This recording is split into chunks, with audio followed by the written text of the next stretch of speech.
সুন্দরভাবে দেওয়ার জন্য পরিচালনা হয়, জনগণ যেন সুন্দরভাবে থাকতে পারে, এটাই চাওয়া পাওয়া।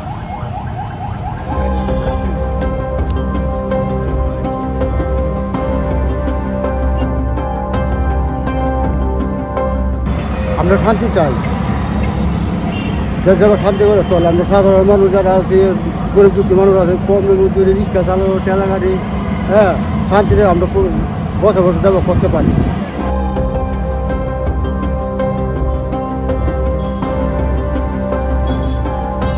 আমার মতে আপনি যেগুলো যে হামলা টামলা হয়েছে এগুলোর বক্তব্য দেন, কেন এগুলো রাষ্ট্র সম্পদ জনগণের প্রত্যধিকার, এগুলো পরে আপনি আমার টাকায় যাবে।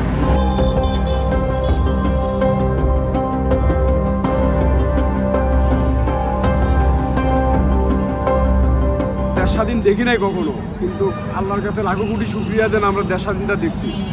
এটাই আল্লাহর কাছে কামনা করি। এই সরকার যে কাহিনীগুলো করলো এইটাই হইলো প্রমাণ দিল আল্লাহ, যে তোমরা ধৈর্য ধরো, ধৈর্যের গুণাগুণ পাবা।